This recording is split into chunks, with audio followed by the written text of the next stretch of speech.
Listo. Bien, entonces hoy día vamos a complementar a la parte teórica referente a lo que es este balance de materiales. Ya habíamos hecho en una clase anterior sobre cómo representar mediante un diagrama de flujos cualquier tipo de operación, ¿no? Entonces ahora vamos a hacer un pequeño balance que viene a ser el primero, el balance sin reacción, ¿no? Donde prácticamente intervienen solamente operaciones, ¿ya? Entonces, vamos a iniciar con este tipo de balance que eh, prácticamente trata de, digamos, de la desalinización del agua de mar, ¿ya? Tenemos un flujo que ingresa al proceso ósmosis inversa, donde hay un flujo de 4.000 kilogramos por hora, ¿no? Y con un porcentaje de 4% de sal en peso, ¿ya? Entonces, esa es la cantidad de flujo que entra al equipo o al proceso de ósmosis inversa, y de ahí, después de un proceso de desalinización mediante una membrana, ¿no? Es típico de una operación, se logra recoger 1.200 kilogramos por hora, ¿ya? Y con 0,3% de sal. Eso es por un lado, ¿no? Y por otro lado, hay, digamos, en este caso lo que corresponde a la salmuera, ¿no? La salmuera que se queda retenido en la membrana, ¿no? Ahí se queda retenido la membrana que representa H, ¿no? Entonces tenemos aquí un ingreso y dos salidas, ¿no? Tenemos que el flujo que entra y la salida que sale como agua y la salmuera que se queda, ¿no? Entonces, haciendo un balance, tenemos el balance de flujos, el flujo es igual a la salida G y a la salida H. Esa es la ecuación de balance, ¿no? Si nosotros reemplazamos los valores que tenemos 4.000 kilogramos y 1.200 kilogramos, y H que es la salmuera, ¿no? Haciendo, entonces acá determinamos que la salmuera, ¿no? Es de 2.800 de salmuera, ¿ya? Entonces, ese es el rechazo, se puede decir, ¿no? Que se queda retenido como sal ahí, ¿ya? Entonces, ahora tomamos en cuenta lo que corresponde a los porcentajes, ¿no? A los porcentajes que entran, ¿no? En este caso dice, por ejemplo, 4% en peso de sal. Quiere decir que 4% es sal, ¿no? Entonces vamos a considerar el balance para eso. Tomamos igual forma la cantidad de ingresantes y salientes y reemplazamos, ¿no? El flujo, pero ya por el porcentaje de 0,04 es ya porcentaje en peso, ¿no? Llevándolo a masa, igual la salida de agua, que es 0,03, que es 3%, 0,3%, más la cantidad de salmuera, no sabemos con qué, la salmuera sí sabemos que es de 2.800, pero no sabemos con qué porcentaje. Eso es lo que debemos calcular, ¿no? Entonces, reemplazando los valores de flujo y de agua y todo lo demás, determinamos el valor de X. El valor de X viene a ser, en este caso, realizando esta operación, transponiendo términos y despejando a X, logramos obtener que es 0,058. Pero esto está en, digamos, porcentaje, ¿no? En peso, ¿no? En peso. Llevámoslos a porcentaje, ¿no? Entonces el porcentaje es prácticamente 5,58%, ¿no? Entonces esa es la cantidad de salmuera, ¿no? Que se ha quedado retenido. O sea, si se hace un balance multiplicando este porcentaje por este porcentaje y este porcentaje por este porcentaje, la suma de estos dos debe dar igual a lo que entra, ¿ya? Ese es, el balance es eso, ¿no? De que lo que entra debe ser igual a lo que sale, ¿ya? Eso es solamente multiplicando cada uno de ellos, ¿no? Para que salga el balance. Entonces, balance es igual Lo que entra es igual a lo que sale, sumando, en este caso, las dos salidas, ¿ya? Bien, entonces, así se hace un balance, ¿no? Analizando primero las cargas y luego, si es que es necesario, se hace el balance de los porcentajes para determinar un balance final, ¿ya? Bien, acá le estoy dejando un problema muy similar. Se trata de la filtración, ¿ya? Se trata de filtración de unos lodos que salen, digamos, de la planta de tratamiento de aguas, puede ser, ¿no? Es un lodo que tiene 2000 kilogramos por hora, ¿no? 2000 kilogramos por hora, y este lodo tiene 75% de líquido y 25% de sólido, ¿ya? Y se logra aquí obtener, como ve, 90% de sólido y 10% de líquido, ¿no? Y por otro lado tenemos la salida de 99% de líquido y 1% de sólido, ¿ya?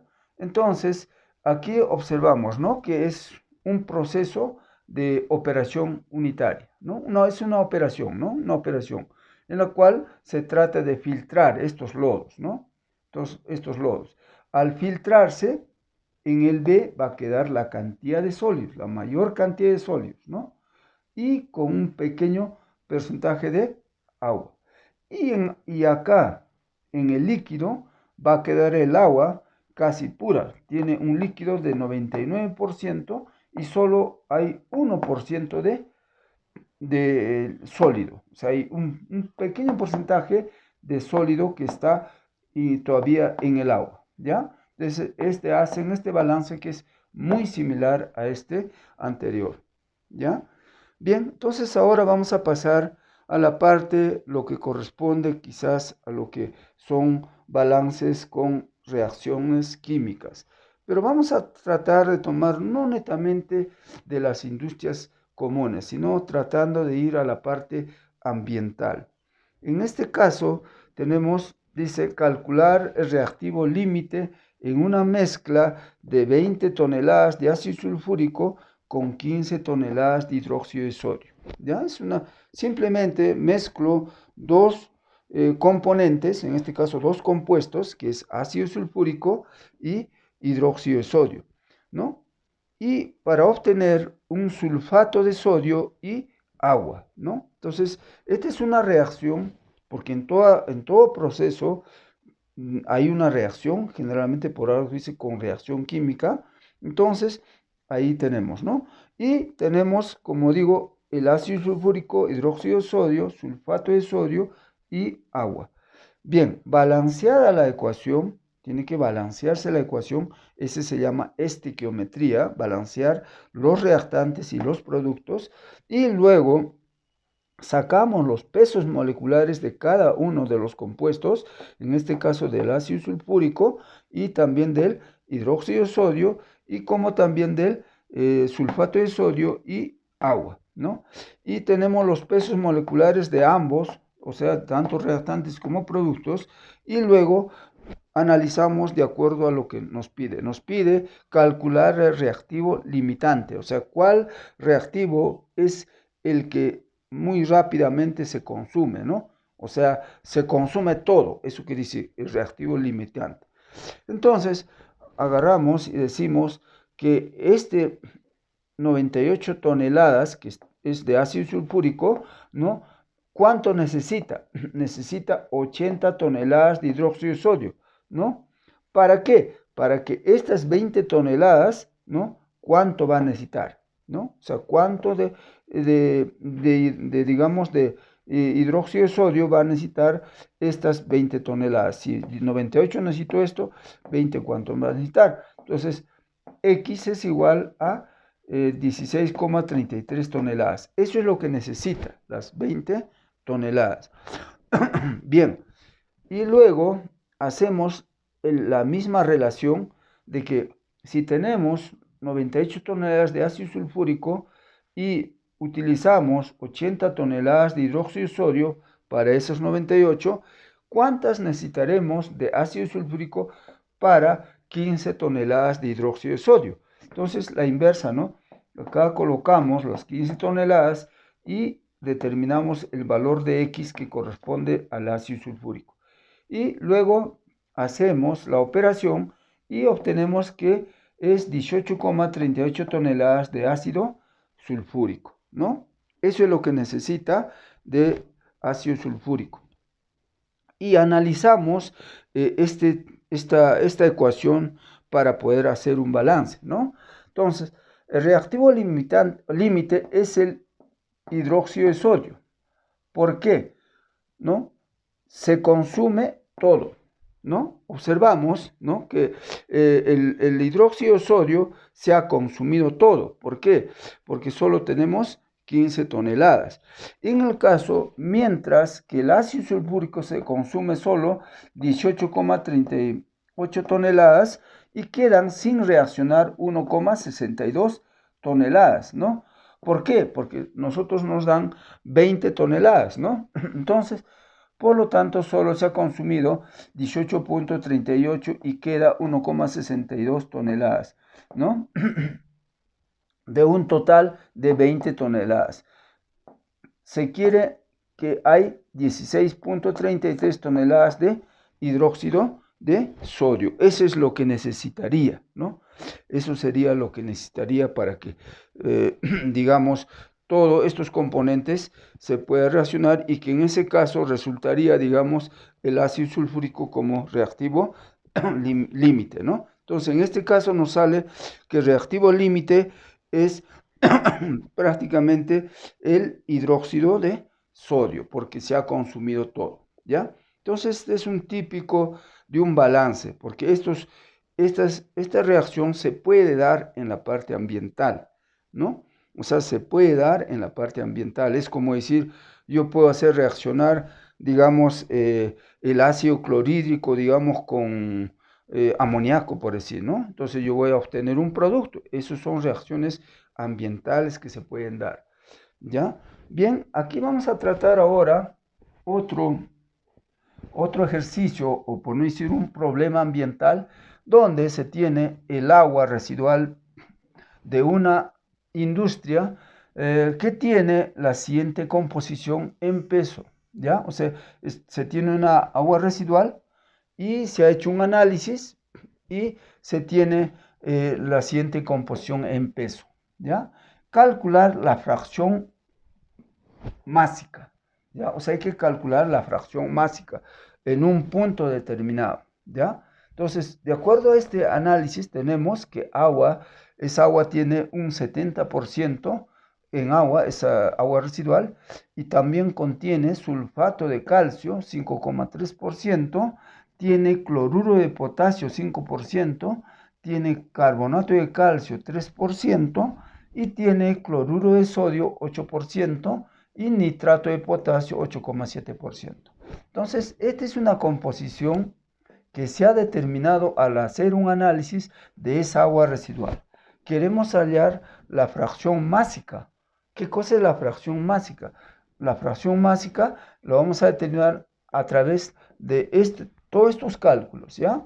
Entonces, vamos a ver primero, determinar para cada uno cálculo de la fracción másica, ¿ya? Que viene a ser, fracción másica quiere decir prácticamente en este caso, para empezar, viene a ser el peso molecular, ¿no?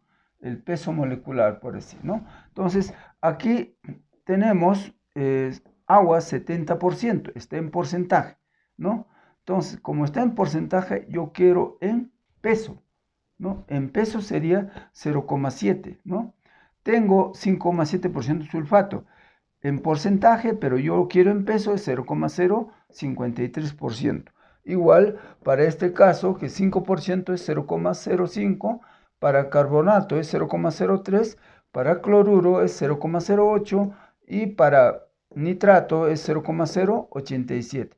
¿Qué estoy haciendo? Simplemente lo estoy dividiendo entre 100, ¿no? O sea, eso es cuando a uno nos dan, digamos, porcentaje en peso.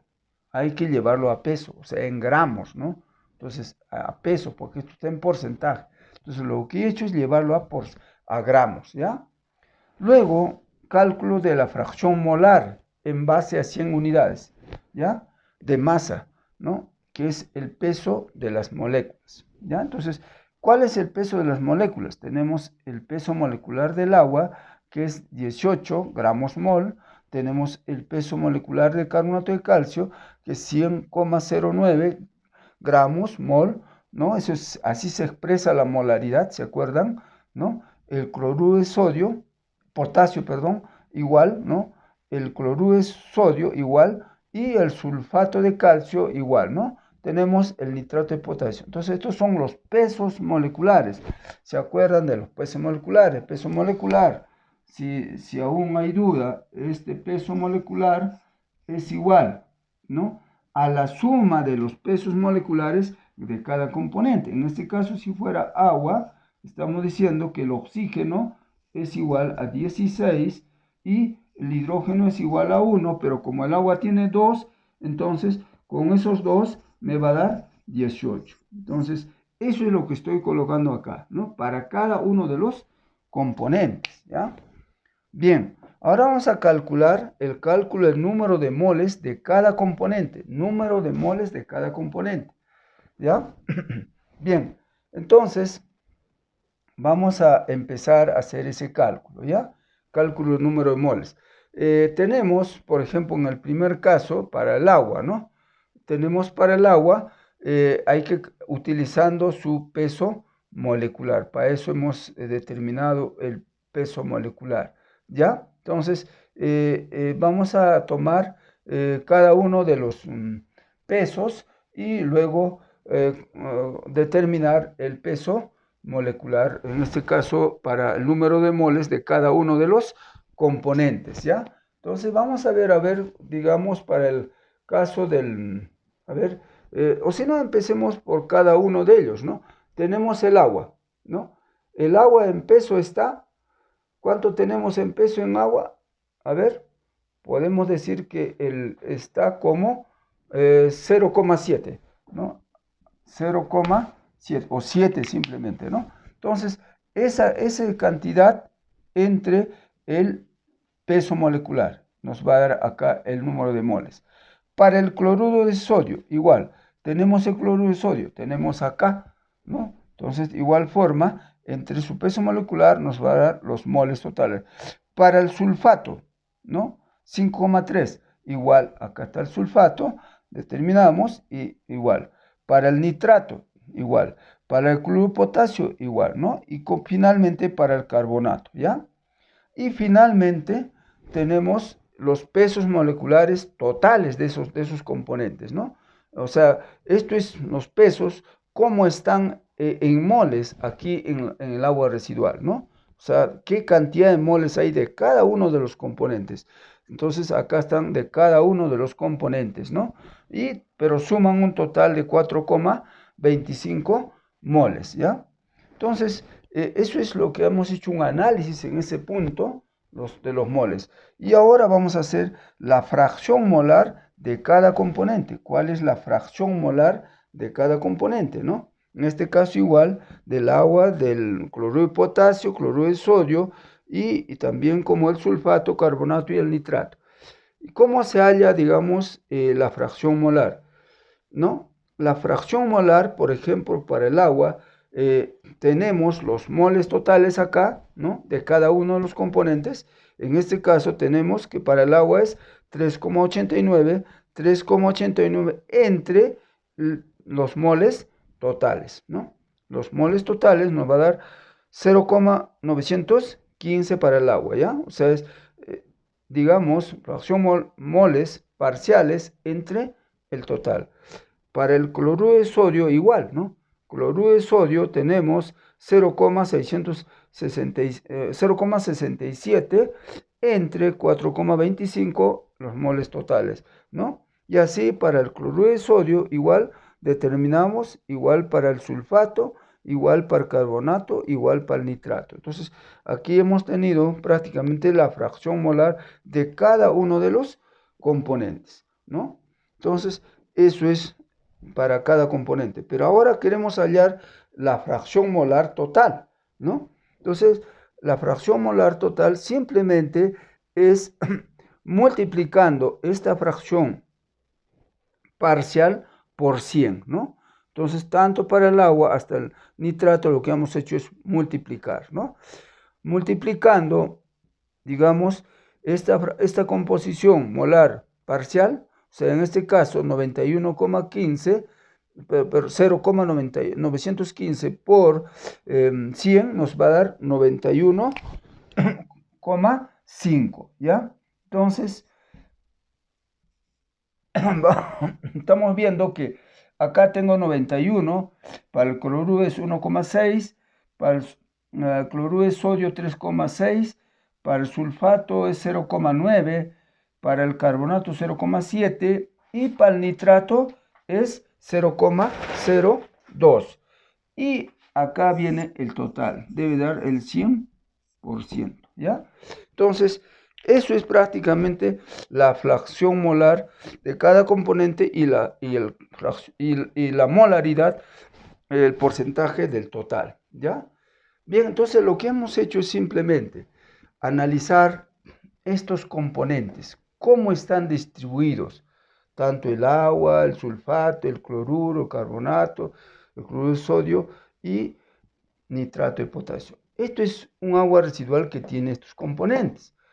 Puede haber otra composición porque es un agua industrial, por lo tanto esta agua no es igual, digamos, a un agua residual de una curtiembre, un agua residual de una industria textil o un agua residual de uno, digamos, de un taller de metal mecánica, o sea, todos generan un tipo de agua residual. Entonces, este es un agua residual X, digamos, ¿no? Que tiene esta composición. Y si queremos analizar esta agua en la entrada, si hacemos un tratamiento, también hay que analizarlo en la salida, ¿no? Y en ese proceso de tratamiento seguro que vamos a eliminar o disminuir algunos componentes, también hay que hacer. O sea, estamos diciendo que si yo tengo aquí mi proceso de tratamiento de esa agua residual, entonces necesariamente va a ingresar el agua.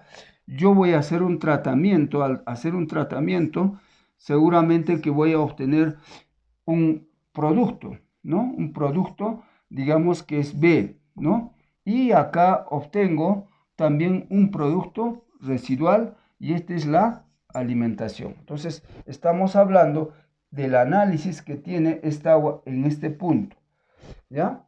Hay que hacer el análisis en este punto y hay que hacer el análisis en este punto. Y luego hacer el balance, decir que A es igual a B, ¿no?